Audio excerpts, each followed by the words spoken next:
ಚಿತ್ತಾಪುರದಲ್ಲಿ ಪಥಸಂಚಲನದ ಸಂಘರ್ಷ ಮುಗಿತಾ ಇಲ್ಲ. ಇವತ್ತು ಡಿಸಿ ಕಚೇರಿಯಲ್ಲಿ ಹೈ ವೋಲ್ಟೇಜ್ ಮೀಟಿಂಗ್ ಅನ್ನು ಕರೆಯಲಾಗಿದೆ. ಒಂದು ಶಾಂತಿ ಸಭೆ ತರ ಕರೆದಿದ್ದಾರೆ.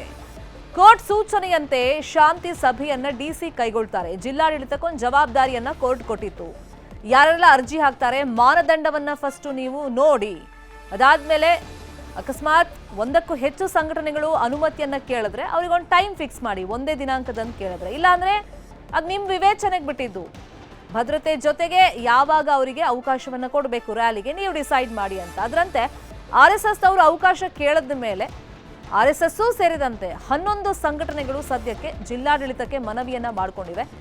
ಹಾಗಾಗಿ 11 ಸಂಘಟನೆಗಳಿಗೂ ಕೂಡ ಡಿಸಿ ಫೌಜಿಯಾ ತರನ್ನೂಮ್ ನೋಟಿಸ್ ಅನ್ನ ಕೊಟ್ಟಿದ್ದಾರೆ. ಇವತ್ತಿನ ಶಾಂತಿ ಸಭೆಗೆ ಬನ್ನಿ ಅಂತ ಹೇಳಿ RSSಗೂ ಕೂಡ ನೋಟಿಸ್ ಅನ್ನ ಕೊಟ್ಟಿದ್ದಾರೆ ಡಿಸಿ. RSS ಪಥಸಂಚಲನಕ್ಕೆ ಅವಕಾಶ ಸಿಗುತ್ತಾ ಇಲ್ವಾ, ಪಥಸಂಚಲನ ಪ್ರತಿಭಟನೆಗೆ ಡಿಸಿ ಬ್ರೇಕ್ ಹಾಕ್ತಾರಾ? ಹಾಗಾದ್ರೆ 11 ಸಂಘಟನೆಗಳಲ್ಲಿ ಯಾರಿಗೆ ಅನುಮತಿ ಸಿಗುತ್ತೆ ರ್ಯಾಲಿಗೆ, ಯಾರಿಗೆ ಸಿಗಲ್ಲ ಅನ್ನುವಂಥದ್ದು ಈಗಿರುವಂತ ಕುತೂಹಲ. ಇನ್ನು ನೆನೆನೂ ಕೂಡ ಜೈ ಭೀಮ್ ಸೇನೆ ಎಂಬ ಸಂಘಟನೆ ನವೆಂಬರ್ 2ನೇ ತಾರೀಕೆ ರ್ಯಾಲಿ ನಡೆಸೋದಕ್ಕೆ ನಮ್ಗೆ ಅವಕಾಶ ಮಾಡಿಕೊಡಿ ಅಂತ ಹೇಳಿ ಅನುಮತಿಗಾಗಿ ಅರ್ಜಿಯನ್ನ ಹಾಕಿದೆ. ಇದೇ ವಿಷಯವಾಗಿ ಇನ್ನಷ್ಟು ಡೀಟೇಲ್ ಆಗಿ ಇನ್ಫಾರ್ಮೇಶನ್ ಕೊಡ್ತಾ ಹೋಗೋದಕ್ಕೆ ನೇರ ಸಂಪರ್ಕದಲ್ಲಿ ಕನೆಕ್ಟ್ ಆಗಿದ್ದಾರೆ ನಮ್ಮ ಕಲಬುರಗಿ ರಿಪೋರ್ಟರ್ ಅರುಣ್.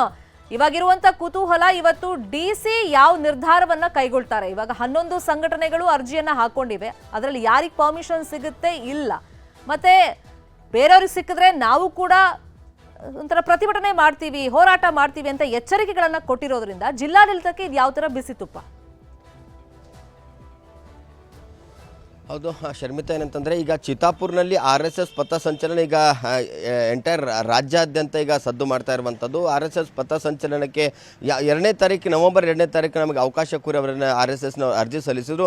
ಆ ಸಂದರ್ಭದಲ್ಲಿ ಅದೇ ದಿನಾಂಕದಂದು ಇನ್ನೂ 10 ಸಂಘಟನೆಗಳು ನಾವು ಕೂಡ ಚಿತ್ತಾಪುರ್ನಲ್ಲಿ ಪಥಸಂಚಲನ ಮಾಡ್ತೀವಿ, ಚಿತ್ತಾಪುರ್ನಲ್ಲಿ ಪ್ರತಿಭಟನೆಗಳನ್ನು ಮಾಡ್ತೀವಿ, ಹಾಗಾಗಿ ನಮಗೆ ಅವಕಾಶ ಕೋರಿ ಜಿಲ್ಲಾಧಿಕಾರಿಗಳಿಗೆ ಮನವಿಯನ್ನು ಸಲ್ಲಿಸಿದ್ದಾರೆ. ಆ ಎಲ್ಲ ಮನವಿಗಳನ್ನು ಪುರಸ್ಕಾರ ಮಾಡಿದಂಥ ಜಿಲ್ಲಾಧಿಕಾರಿ ಇಂದು ಹೈಕೋರ್ಟ್ ನಿರ್ದೇಶನದಂತೆ ಇವತ್ತು ಬೆಳಗ್ಗೆ 11:30ಕ್ಕೆ ಜಿಲ್ಲಾಧಿಕಾರಿ ಕಚೇರಿಯಲ್ಲಿ ಜಿಲ್ಲಾಧಿಕಾರಿ ಫೌಜಿಯಾ ತರನ್ನೂಮ್ ಅವರು ಇಂದು ಏನಂತಂದರೆ ಶಾಂತಿ ಸಭೆಯನ್ನು ಕರೆದಿದ್ದಾರೆ. ಆ ಶಾಂತಿ ಸಭೆಯಲ್ಲಿ ಎಲ್ರಿಗೂ ಕೂಡ ಭಾಗವಹಿಸುವಂತೆ ಈಗ ನೋಟಿಸನ್ನು ಕೊಟ್ಟಿರುವಂಥದ್ದು.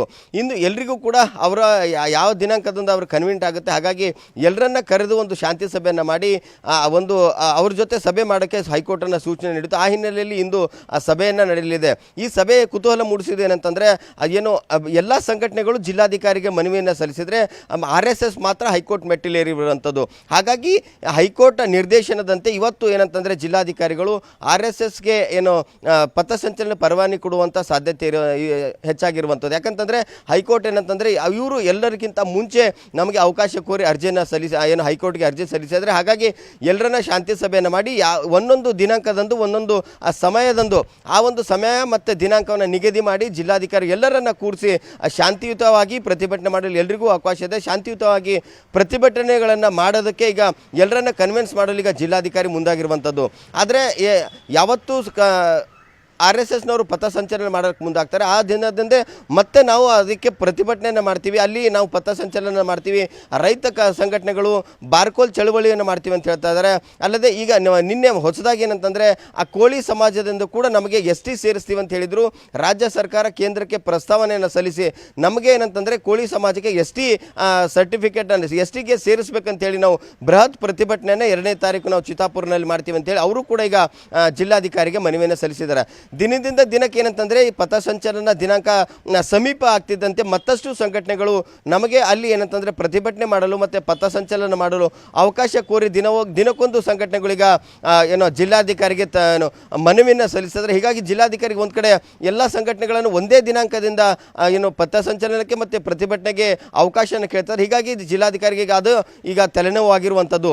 ಯಾಕಂತಂದರೆ ಈ ಎಲ್ಲ ಸಂಘಟನೆಗಳನ್ನು ಕೂರಿಸಿ ಅವರಿಗೆ ಕನ್ವಿನ್ಸ್ ಮಾಡೋದೀಗ ದೊಡ್ಡ ಸವಾಲಾಗಿ ಈಗ ಜಿಲ್ಲಾಧಿಕಾರಿಗೆ ಮುಂದಿರುವಂಥದ್ದು. ಹಾಗಾಗಿ ಇವತ್ತು ಏನಂತಂದರೆ ಜಿಲ್ಲಾಧಿಕಾರಿಗಳು ಶಾಂತಿ ಸಭೆಯನ್ನು ಮಾಡಿ 30ನೇ ತಾರೀಕು ಏನು ಹೈಕೋರ್ಟ್ಗೆ ವರದಿಯನ್ನು ಸಲ್ಲಿಸಬೇಕಾಗಿದೆ. ಹಾಗಾಗಿ 30ನೇ ತಾರೀಕು ಹೈಕೋರ್ಟ್ನಲ್ಲಿ ಈ ಒಂದು ಅರ್ಜಿಯ ವಿಚಾರಣೆ ನಡೆಯಲಿದೆ. ಶರ್ಮಿತಾ ಶೆಟ್ಟಿ, ಇವತ್ತು ನೋಡೋಣ ಶಾಂತಿ ಸಭೆಯಲ್ಲಿ ಏನು ಡಿಸಿಷನ್ ತಗೊಳ್ತಾರೆ ಡಿಸಿ ಅಂತ. Thank you so much Arun, ಈ ಕ್ಷಣದ ಮಾಹಿತಿಯನ್ನು ಕೊಡೋದಕ್ಕೆ.